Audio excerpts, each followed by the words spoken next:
Hello champions, welcome to Vedanta Telugu NEET channel. నా పేరు అజయ్ కుమార్, మీ biology master teacher. ఇంకా ఈ సెషన్ లో మనం చాలా రెండు ఇంపార్టెంట్ కోర్సెస్ ఉన్నాయి, దట్ ఈస్ నర్సింగ్ మరియు physiotherapy. BSc nursing and bachelors in physiotherapy ఏదైతే ఉన్నదో ఈ రెండు కోర్సెస్ ని మనం క్లియర్ గా కంపేర్ చేయబోతున్నాం, అనలైజ్ చేయబోతున్నాం. వేరే వేరే ప్రాస్పెక్ట్స్ లో అనలైజ్ చేస్తాం. ఎలిజిబిలిటీతో సంబంధించి, అంటే మీరు ఈఏపీ సెట్ రాసి ఉండాలా లేదా దాంతో సంబంధించి. ఓకే, ఈ పర్టికులర్ కోర్సెస్ ఏవైతే ఉన్నాయో విత్ ది డ్యూరేషన్ ఏంటి, ఓకే, కరిక్యులం ఎలా ఉంటుంది, మీరు నేర్చుకుంటారు ఈ కోర్సెస్ లో మీరు జాయిన్ అయ్యారంటే మాత్రం.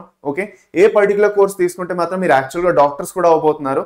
ఓకే, అండ్ ఫైనల్ గాను వీటిలో మీరు ఏదైతే మెయిన్ గా ఎక్స్పెక్ట్ చేస్తున్నారో దట్ ఈస్ ఫ్యూచర్ ఎలా ఉంటుంది, స్కోప్ ఉంటుందా లేదా, అర్నింగ్ పొటెన్షియల్ ఉంటుందా లేదా, ఎన్ని ఏళ్ల తర్వాత నేను వెళ్ళి ఒక జాబ్ లో సెటిల్ అవ్వగలుగుతానా లేదా ఈ పర్టికులర్ కోర్సెస్ తీసుకుంటే. ఓకే, సో వాటన్నిటి గురించి మనం డిస్కస్ చేసుకోబోతున్నాం ఈ సెషన్లోని. ఇలాగే వేరే కోర్సెస్ కూడా మీరు కంపారిజన్స్ ఏమైనా కావాలనుకుంటున్నారు అంటే మాత్రం డెఫినెట్ గా కమెంట్ సెక్షన్ లో పెట్టండి. I definitely take care of it and definitely అలాంటి సెషన్స్ నేను చేస్తాను మీకోసం. ఓకే, సో సెషన్ ఎండ్ వరకు చూడండి and you will be clear with respect to which course you have to take. Okay, మీకే అర్థమైపోతుంది, అది నేను మీకు చెప్పక్కర్లేదు. ఓకే, అన్నిటికన్నా first let us try to understand about the eligibility criteria. చూడండి నాన్న, మనకి చాలా ఇంపార్టెంట్ విషయం ఏంటి అంటే అక్కడ ఈఏపీ సెట్ ఏదైతే ఉన్నదో ఈఏపీ సెట్ మనకు అవసరం నర్సింగ్తో అయితే గ్యారంటీగాను. చూడండి, బీఎస్సీ నర్సింగ్ చేయాలంటే మాత్రం మీరు ఆంధ్ర ఉండండి, తెలంగాణ ఉండండి. ఆంధ్రాలో అయితే NTR university of health sciences NTR UHS website, ఇంకా తెలంగాణలో అయితే కేఎన్ఆర్ యూహెచ్ఎస్ వెబ్సైట్ వాళ్ళు మీకు కౌన్సిలింగ్ కండక్ట్ చేస్తారు. ఇప్పుడు ఈ కౌన్సిలింగ్ ప్రాసెస్లోని ఏపీఎఫ్ సెట్ మీరు అంటే ఈఏపీ సెట్ ఎగ్జామ్ మీరు రాసి ఉండాలి రెండింటి చోట్లను, చాలా చాలా ఇంపార్టెంట్. ఇంకా క్వాలిఫై ఉండాలి. ఇంకొక మెరిట్ లిస్ట్ అనేది పబ్లిష్ అవుతుంది నర్సింగ్కి అయితే మాత్రం. దీంట్లో కట్ ఆఫ్లు కొట్టేస్తారు 55K ర్యాంకు 56K ర్యాంకులోని. So this is very much important that మీరు ఆ మెరిట్ లిస్ట్లో వస్తే మీరు ఎలిజిబుల్ అవుతారు. ఓకే, అదే ఫిజియోథెరపీతో అయితే మాత్రం ఇప్పటి వరకు ఇంటర్ మార్క్స్ ఏవైతే ఉన్నాయో వాటి మీదే ఇంకా అడ్మిషన్స్ జరిగాయి.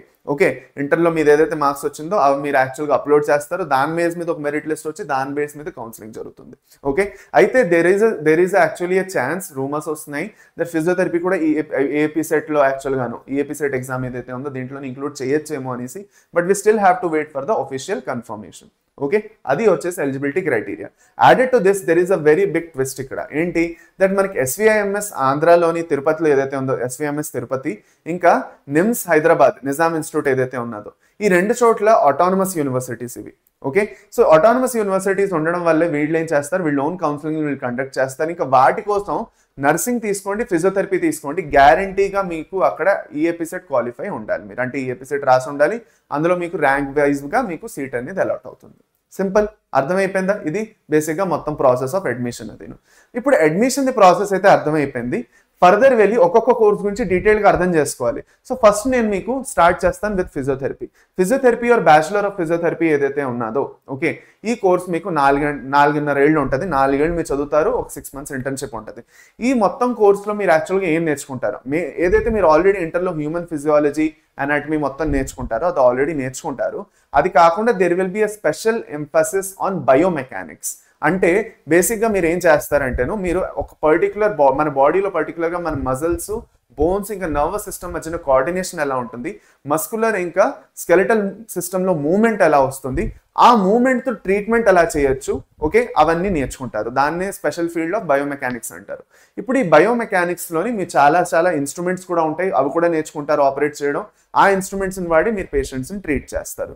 ఇప్పుడు what are the different kinds of setups where the physiotherapist can work. అన్నిటికన్నా ఫస్ట్ మీరు బీపీటీ ఒకటే చేస్తే చాలు, you will be qualified as a doctor in physiotherapy. Okay, so you will be a doctor first, number 1. Number 2 వచ్చేసి main important thing ఏంటంటే what are the various career prospects. అన్నిటికన్నా first మనం మాట్లాడుకున్నట్లయితే మీరు ఒక ఫ్రీలాన్స్ ఫిజియోథెరపిస్ట్కి అయినా చేయొచ్చు. ఓకే, దేంట్లో అయితే మీరు ఇంటింటికి వెళ్ళి ఎవరైతే యాక్చువల్గాను ఓల్డ్ ఏజ్ వాళ్ళు ఉన్నారో, అంటే ఎవరైతే వయసు అయిన వాళ్ళు ఉన్నారో, ఓకే, వాళ్ళకి ఎవరైతే కీళ్ళ నొప్పులు వస్తాయి, సో బికాస్ వాళ్ళు పెద్ద అవుతున్నారు కాబట్టి వాళ్ళకి బోల్డ్ అన్ని మూవ్మెంట్తో సంబంధించిన లేదంటే జాయింట్స్తో సంబంధించిన నొప్పులు అవి వస్తాయి. So that is common. So దాన్ని వెళ్ళి ట్రీట్ చేయడం వేరే మూమెంట్స్ తోటి. ఓకే, దాని తర్వాత వెళ్ళి రెండోది వచ్చేసి మీరు హాస్పిటల్ సెటప్స్లోని ఆర్థోపెడిక్ డాక్టర్స్ ఇంకా న్యూరాలజిస్ట్ డాక్టర్తో కూడా వర్క్ చేయొచ్చు డైరెక్ట్గాను. వాళ్ళని వాళ్ళని వెళ్ళి అడగచ్చు, మీరు నన్ను రిఫర్ చేయండి అనేసి. లేదంటే అక్కడే సైడ్లో మీరు వాళ్ళతోనే పక్కన వెళ్ళి కూర్చొని అదే క్లినిక్లో కూడా వర్క్ చేయొచ్చు. That is another prospect that you will see. Multi specialty హాస్పిటల్స్లో అయితే డైరెక్ట్గా ఫిజియోథెరపీకి వేరే సెక్షన్సే పెట్టేస్తున్నారు. So that is there. ఇంకా one of the most important thing that I have to mention, 2 important విషయాలు ఉన్నాయి ఇంకాను. First thing is rehabilitation. చాలా మందికి యాక్సిడెంట్ ఇంకా ట్రామా అయినప్పుడు ఏమవుతుందంటే పెద్ద పెద్ద ఇంజరీస్ తగులుతాయి, ఫ్రాక్చర్స్ అవుతాయి, స్ప్రెయిన్స్ అవుతాయి. సో అలాంటప్పుడు ఏమవుతుందంటే మొత్తం ట్రీట్మెంట్ అంతా కంప్లీట్ అయిన తర్వాత ఫిజియోథెరపీ సజెస్ట్ చేస్తారు. ఎందుకంటే ఫిజియోథెరపీ కంప్లీట్ అయితేనే మళ్ళీ ముందులాగా మూవ్మెంట్ ఇంకా లోకోమోషన్ అనేది మళ్ళీ రావడం జరుగుతుంది. So this is a very important aspect there. అక్కడ మీరు చాలా పెద్ద రోల్ ఉంటుంది పేషెంట్స్ని ట్రీట్ చేయడంలో, బెటర్ చేయడంలో. మీ సినిమాల్లో గట్రా కూడా చూస్తుంటారు, యాక్సిడెంట్ అది అయిన తర్వాత మళ్ళీ ముందులాగా నడవడం లేదంటే పరిగెట్టాలనుకుంటున్నారు ఒక అథ్లీట్, ఏదైతే చేద్దాం అనుకుంటున్నారంటే దే గో త్రూ రీహాబిలిటేషన్. 2 బార్లు ఉంటాయి, దాన్ని పట్టుకొని గట్టిగా పట్టుకొని అలా అలా నడవడానికి ప్రాక్టీస్ చేస్తారు అన్నమాట వాళ్ళు. దానివల్ల నడక వస్తుంది వాళ్ళకి. So that is a part of physiotherapy. దాని తర్వాత రిహాబిలిటేషన్ ప్రాసెస్లో వస్తుంది అది. యాడెడ్ టు దట్ ఇప్పుడు మీరు స్పోర్ట్స్ చూస్తుంటారు, చాలా మంది ఈ మధ్య స్పోర్ట్స్ ఫిజియోథెరపీకి పక్క వెళ్తున్నారు. And this is a very what to say ల్యూక్రేటివ్ opportunity. ఇందులో ఏమవుతుందంటే మీరు అందరూ క్రికెట్ మ్యాచెస్ చూసే ఉంటారు. క్రికెట్ మ్యాచెస్లో చూసినప్పుడు ఏమవుతుందంటే ప్లేయర్స్కి ఏమైనా ఇంజరీ జరిగింది అనుకోండి, అక్కడే on the ground physiotherapy specialists ఉంటారు. వాళ్ళు డైరెక్ట్గా అక్కడికి వస్తారు, అక్కడే యాక్చువల్గాను ట్రీట్ చేస్తారు. సో అప్పుడప్పుడు ఏంటంటేను చాలా లైట్గా ఏమాత్రం మూమెంట్స్ కొన్ని చేయించడం వల్ల కొంచెం సెట్ అయిపోతుంది అనమాట అక్కడ, and they can start playing again. అది లేదు అంటే కొంచెం ఇంకా రీహాబిలిటేషన్ కావాలంటే ప్లేయర్స్ రెస్ట్ తీసుకుంటారు. సో ఈ మొత్తం ప్రాసెస్లో కూడా ఫిజియోథెరపీస్ చాలా పెద్ద రోల్ ఉంటుంది, అండ్ చాలా ఎక్కువ అర్నింగ్ పొటెన్షియల్ కూడా ఉంది ఈ ఫీల్డ్లో వెళ్ళినట్లయితే. Okay, so that is one prospect that you can follow. Added to that మీరు అకాడమిక్స్లోనే వెళ్దాం అనుకుంటున్నారు అనుకోండి ఫర్ సపోజ్. ఓకే, సో అకాడమిక్స్లో వెళ్దాం అనుకున్నా కూడా యాక్చువల్గా చాలా మంచి ప్రాస్పెక్ట్స్ అక్కడ కూడా ఉన్నాయి. మీరు ఎంపీటీ చేయొచ్చు, మాస్టర్స్, పిహెచ్డీ కూడా చేయొచ్చు, and you can go for professor levels as well. Okay, so this is one important thing that I wanted to mention with respect to physiotherapy. ఈ విషయాలన్నీ చెప్దాం అనుకున్నాను. నెక్స్ట్ మనం నర్సింగ్ పక్క వెళ్దాం. ఇప్పుడు నర్సింగ్ ఏదైతే ఉన్నదో బ్యాచిలర్స్, బీఎస్సీ నర్సింగ్ ఏదైతే ఉందో, bachelors of science in nursing, ఇది మనకు వచ్చేసి ఒక 4 ఏళ్ళ కోర్స్ ఉంటుంది. ఈ 4 ఏళ్ళ కోర్సులో మీరు పూర్తిగా హాస్పిటల్ సెటప్స్లో యాజ్ అ నర్స్ డాక్టర్స్ని అసిస్ట్ ఎలా చేయాలి, ఓకే, బేసిక్ మెడికల్ కేర్ ఇంకా హెల్ప్ ఎలా ఉంటుంది, నార్మల్గా ఇంజెక్షన్స్ ఇవ్వడం, మెడిసిన్స్ ఇవ్వడం, ఓకే, ఆపరేషన్ థియేటర్లోని డాక్టర్స్ పక్కన అసిస్ట్ చేయడం, నార్మల్ అవుట్ పేషెంట్ డిపార్ట్మెంట్స్లోని అసిస్ట్ చేయడం, ఇవన్నీ మీరు చేస్తారు. సో మీరు డైరెక్ట్గా హాస్పిటల్స్లోనే పనిచేస్తారు as a nurse. Added to that as a freelance కూడా నర్సెస్ లాగా అంటే ఎవరైతే యాక్సిడెంట్ పేషెంట్స్ ఉన్నారో వాళ్ళని టేక్ కేర్ చేయడం, బెడ్ రిడెంట్ పేషెంట్స్ని టేక్ కేర్ చేయడం, వాళ్ళని చూసుకోవడం కూడా యాక్చువల్గా నర్సింగ్లో ఎవరైతే ఉన్నారో వాళ్ళు చేస్తారు. So that is another prospect also that you can see. ఇంకొక చాలా లూక్రేటివ్ ఆస్పెక్ట్ ఏంటంటే అబ్రాడ్ అయినా ఎక్కువగా గల్ఫ్ సైడ్ చాలా మంది వెళ్తారు. ఓకే, మీరు వినే ఉంటారు నర్సింగ్కి యాక్చువల్గాను ఫారిన్ కంట్రీస్లో చాలా ఎక్కువ డిమాండ్ ఉంది. ఓకే, సో అందుకేను అక్కడ కూడా చాలా మంది వెళ్తారు అనమాట, ఎక్కువగా గల్ఫ్ సైడ్ వెళ్తారు. ఓకే, ఏవైతే గల్ఫ్ కంట్రీస్ ఉన్నాయో. So there is another thing, okay, which you need to learn. ఇప్పుడు చాలా మంది ఏమంటారు అంటే యాక్చువల్గాను ఈ పర్టికులర్ రెండిట్లో నేను ఏంటంటే దట్ ఫిజియోథెరపీ నర్సింగ్ అనేది అబ్బాయిల కోసం కాదు, అమ్మాయిలే చేయాలని చెప్తారు. కానీ అలాగేమీ లేదు, చాలా మంది అబ్బాయిలు కూడా ఇప్పుడు నర్సింగ్ పక్క వెళ్తున్నారు. కానీ ఒక విషయం ఉంది, నర్సింగ్లో కొంచెం అమ్మాయిలకి ప్రిఫరెన్స్ అయితే ఉంటుంది ఎప్పుడు. ఓకే, నర్సింగ్ సీట్స్ యాక్చువల్గా ఎప్పుడైతే యాక్చువల్గా అలాట్మెంట్ చేస్తారో అమ్మాయిలకి కంపారిటివ్గా అబ్బాయిల కన్నా కొంచెం రిజర్వేషన్ ఎక్కువ ఉంటుంది. దట్ వీ కాంట్ డినై, అదైతే ఉంటుంది. అంతేందుకు military M N S military nursing service exams ఏవైతే ఉన్నాయో దాంట్లో అయితే పూర్తిగా అమ్మాయిలతో ప్రిఫరెన్స్ ఉంటుంది, అమ్మాయిలే ఎలిజిబుల్ దానికి, అబ్బాయిలకి ఏమి ఎలిజిబిలిటీ ఉండదు దాంట్లోని. ఓకే, ఇవి వచ్చేసి మనకి డిఫెన్స్ ఏవైతే యాక్చువల్గా డిఫెన్స్తో సంబంధించి ఏవైతే మొత్తం హాస్పిటల్స్ ఉన్నాయో అక్కడ వర్క్ చేయడానికి అనమాట. కంపల్సరీగా అక్కడ వర్క్ చేయడానికి మిమ్మల్ని వాళ్ళు చదివిస్తారు, అడ్మిషన్స్ ఇస్తారు. అది సో దాని గురించి మీకు డీటెయిల్గా కావాలంటే ఎంఎన్ఎస్ గురించి కింద కమెంట్ సెక్షన్లో చెప్పండి, I let you know about it. Especially that is only for female students. అది ఇప్పుడు there is a very important prospect that we need to learn, that is ఫిజియోథెరపీలో మాత్రం you have to travel here and there. కొంచెం ఇక్కడి నుంచి అక్కడి నుంచి ఇక్కడ ట్రావెలింగ్ అనేది ఉంటుంది if you are working on a freelance method. Because ఒకే పర్టికులర్ జాగాలో వర్క్ ఇంటికి డైరెక్ట్గా వెళ్ళి ఫిజియోథెరపిక్ సెషన్స్ అనేది ఇస్తారు. So that is one aspect that you have to understand. There will be a lot of okay transport here and there, ఇక్కడ అక్కడ వెళ్ళడం అనేది ఉంటుంది, అదొక చాలా ఇంపార్టెంట్ విషయం. And experience will matter a lot in both of them. Okay, ఇప్పుడు మెయిన్గా ఏంటంటే నేను ఈ 2 విషయాలు మీ అందరికీ నేను యాక్చువల్గా ఏం చేశానంటే చెప్పేశాను. You have got to know nursing అంటే ఏంటి, ఫిజియోథెరపీ అంటే అన్ని మీకు అర్థమైపోయి. Okay, so if we want to actually compare between those two, okay, వాటి రెండింటి మధ్యన కంపారిజన్ చేద్దాం అనుకుంటున్నాను అంటే మాత్రం వాటి రెండింటిది మీరు బీపీటీకి కొంచెం ఎక్కువ టైం తీసుకుంటారు నర్సింగ్ కన్నా. ఎంఎస్సీలో కూడా మీరు నర్సింగ్లో కూడా మీరు మాస్టర్స్ చేయొచ్చు. Okay, that is also one prospect that there is. అకాడమ్స్లో కూడా వెళ్ళొచ్చు మీరు దాంట్లో. దాని తర్వాత వచ్చేసి కరిక్యులం ఫిజియోథెరపీ మెథడ్స్లో ఇక్కడ నర్సింగ్ ఎడ్యుకేషన్లో ఉంటుంది.